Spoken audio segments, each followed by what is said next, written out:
in the young Nigerian? So, I mean, in addition to my day job, and I was, just sharing this before we came on air, um, I also am on the board of an NGO called Hope, helping other people excel. And I'm not just on the board, I'm an active volunteer. And we think about influencing social change and making this reorientation happen. And what we do is every summer holiday, we run a pro bono camp for young teenagers. So between the ages of 13 and 18, from Lagos, Oyo, Ogun, neighboring states, to Lagos. And it's free. All you need to do is just apply online and write an essay about, what you think about Nigeria as well.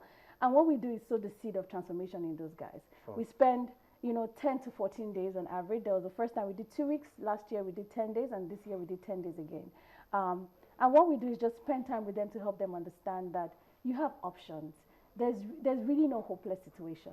You have options. There's so many things that you can do to make things better for yourself. And sowing that seed of leadership in them, it's a leadership camp really, and transformation in them. This year, something that we did, we gave groups, so they're in squads and in groups, and we have rotational leadership. So every day there's a new leader, right? So that everyone kind of gets the opportunity to practice leadership and see how easy or challenging it is. And we give them 2,000 naira each to turn it around, right? So again, entrepreneurship is one of the keys to unlocking the potential in Nigeria. Very true. And sometimes the market is here. Sometimes you don't have to sell to 100,000 people. Just sell to 1,000 people and sell quality stuff to them. You get more referrals. So we give them 2,000 naira each and said, turn this around, set up a business and do something.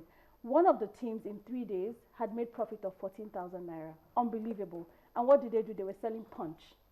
So they saw it was only juice and water, and they wanted to give people variety. So they took all the different juices, blackberry and all of that, and made a punch out of it and sold it to their classmates and made money, right? I think we all have options, and I think that having the mental strength to sit down and think through a challenge, think through a problem is what we really need. It's a reorientation of the mind. And as I said, there are different pockets of people doing things. Hope is not the only NGO doing things with young people. There's so many of them. Again, my push is for the critical mass. Let's consolidate and do things at scale. I might be able to reach 1,000, but with 2 people we can reach 10,000. And building that skill, building that critical mass, it's important to changing our own mindset and even changing the perception.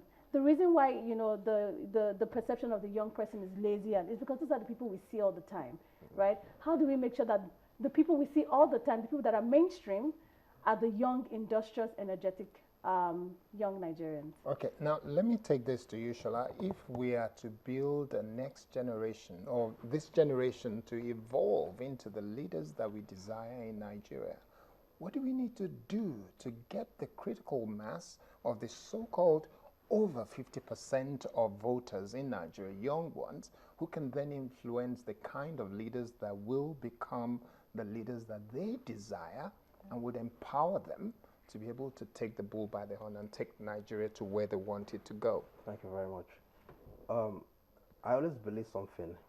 We are humans and we are all bundles of energies. And the law of programming works for everyone.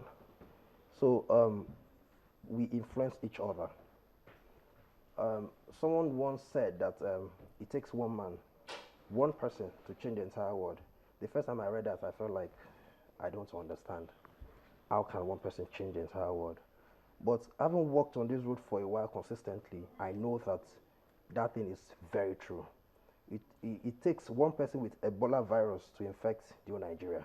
Just one person. Now, it depends on the degree to which it's very crazy. Okay? So if he decides to shake 200 people a day, then you know what that means for the entire country. That's exactly how change and influence and building people works. Okay, like she said, what's my sphere of influence? How many people do I affect or do I infect consciously every day?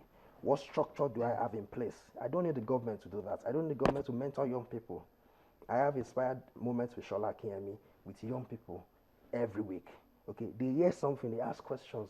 So how does this work? And I'm like, yeah, well, this I know, this I don't know. Okay, you're in a country and there's no good school, the teachers on strike. What do I do? This you can do, this you can do, this you cannot do, this you can do. Do you understand? Now, when you hear this consistently over time, it is almost impossible not to work in that direction. Okay. Because like she said, we have pictures. We are humans and we work by pictures. I see somebody who hasn't done anything worthwhile with his life and is living big. And then as a young person, I feel like I need to make it, I need to succeed. Okay. We've now been joined. We've had to wake her up from where she is. I think she is in Washington now. Adepeju Jayola, you're the one that President Barack Obama called inspirational. Good morning. Good morning. It's Adepeju Jayoba. Jayoba. Okay, not Jayola. Jayoba. Yes, I remember. I saw that on television when our reporter, Adeshawa Josh, was in America and sent us the visual showing President Barack Obama recognize you and say that you are inspirational. What is it about you? Well, I would not say exactly it's something about me. I would say it's something about what I and my team members have been doing here in Nigeria.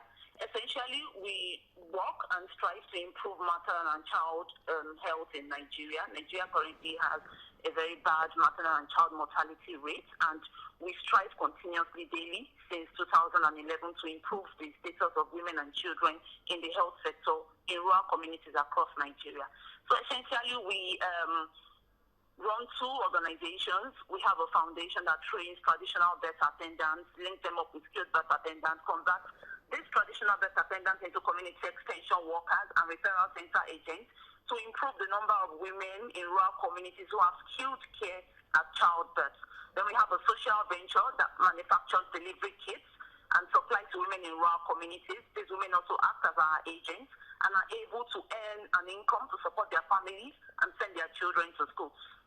Okay, what are you doing currently? Because it seems like most of the delegates have come back, but a handful of the delegates were kept in the United States by the president and the government of America. And it seems like you're one of them. Is this true? And what is it you are doing? Yeah, essentially about 100 fellows from the 500 fellows were selected to stay for a further internship across various organizations in the United States. That's one of the reasons why I'm staying back. I'm currently interning at the United Nations Foundation, where I'm working with the United Nations Mobile Alliance for Maternal Action team to put essentially health tips and health advices in the hands of mamas across the world where mortality, child mortality and maternal mortality rates are at the highest. So essentially I'm working with the UN Foundation to improve the status of women and children in different countries across the world. I guess the last few weeks must have been, like Kemi here described, very intense for you. You must have learned quite a lot. What is it you're expecting to bring back? What are you looking at bringing back to Nigeria as a new form of energy that you'd like to spread around the nation? I realize that one man cannot change the world, and that's a fact. But the truth of the matter is that you need to let others see and feel the passion that you have. You need to see not problems but opportunities, and that is what we have been taught here. That's what we have been taught here, because essentially you need to infuse in others the passion that you have and the vision that you see, so that they too can see something and run with it. I'll be coming back to Nigeria with new skills, with new goals, new aspirations, new desires to fulfill, and to have also the ability to infuse in others the passion that I have, the inspiration that I have received here. The United States government is investing in people so that we can invest in other people and our country. So it is not a knowledge acquired for us and us alone. It is knowledge acquired by us to be able to help others around us, pull others up behind us, and then just basically develop the youth atmosphere in our countries. So when I get back to Nigeria with the support of the United States Development Foundation, I'll be scaling up my business in several parts of Nigeria. I also have the support of the U.S. Department of State to do several other things with youths in Nigeria. I will also be working closely with the U.S. Embassy to make sure that the things we have learned in the United States don't just die off, to infuse it in others, to help other people have the same opportunities and even more opportunities that we have had. Someone taught it well to believe in what we are doing, to invest in us. We want to do the same thing for other young Nigerians. Okay, what do you think is wrong with the young Nigerians that people call lazy and not ready to work and not using their initiative and so on and so forth? What do you think is wrong with them? Is it the system, or are they just like that?